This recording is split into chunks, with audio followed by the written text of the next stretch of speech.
Hey everybody and welcome back to Livewire. Today it's me, Ali, and Matt covering the latest changes coming to Overwatch in the form of the character Symmetra. If you like this series, be sure to drop a little like, and why not have a look at the playlist in the end of the video. And if you haven't subscribed, be sure to subscribe for more news on Overwatch, For Honor, Wildlands, and everything up to that and beyond.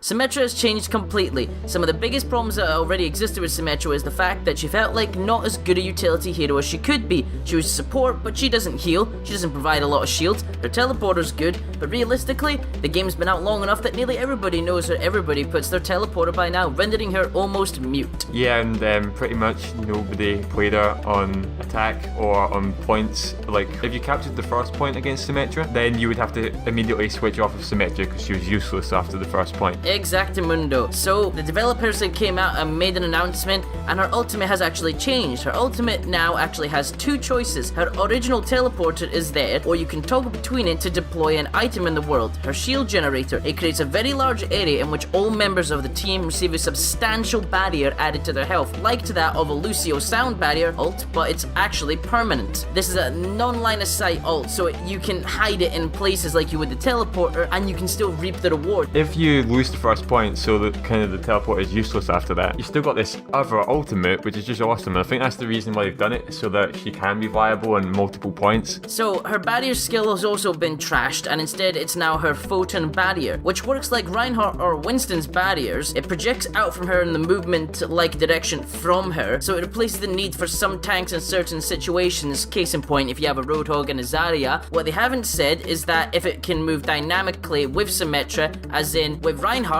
he can't attack and hold the shield up at the same time. They didn't fully iterate if Symmetra can use her gun to attack and hold the shield up at the same time. The way that I saw it was it would work like Reinhardt's fire charge. You know how he kind of shoots it out and it goes forward? That's the way I envisioned it, but I'd like to see, I just basically need to see it to kind of understand it, because like they tried to explain it the best that they could, but without seeing it, I have no idea what he meant. It sounded much better than the shields that she does have now, because they're kind of boring and stale and you kind of forget about it after the first time you put it on. 10 or 5 health added onto his barriers, not really important. Okay, another change to Symmetra is that instead of having a 12-second cooldown for her turrets, it's now 10 seconds, which means you're not waiting around as long. As well as that, you've got 6 turrets in the start that you can place instead of placing down the 3, and then you having to wait until you can place down the other 3. Our range of primary fire is being increased slightly, so it's not really close range. It can extend into like characters who are kind of dancing around her. It's quite a big thing coming to it. They emphasized it does not make it a long range hero, but still it is a very strong update, and they describe Symmetra as now being a very pretty much overpowered character in their own words. It is very strong. That's what makes her overpowered. Not all of her other abilities, but that ability,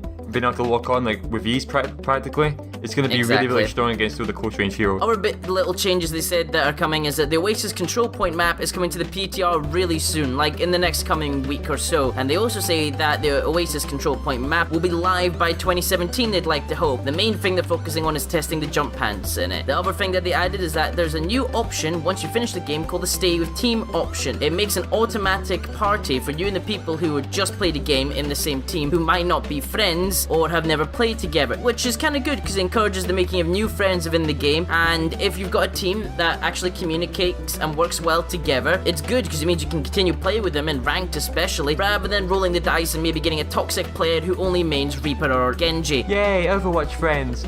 Exactly. So, if you've enjoyed this video, be sure to leave a like and maybe subscribe to the channel to see more similar news about Overwatch and other games coming out in the future. If you're interested in other news in Overwatch we've covered, such as Symmetra and the changes coming via the arcade mode, why not have a look at this link in the end slate now? Or perhaps if you're interested in the other stuff that we're covering, such as our new series 60-second reviews, have a look at our quick little review of Watch Dogs 2, the new game by Ubisoft, which is absolutely great unless you enjoy multiplayer. Until next time, folks, we'll catch ya. Bye, guys!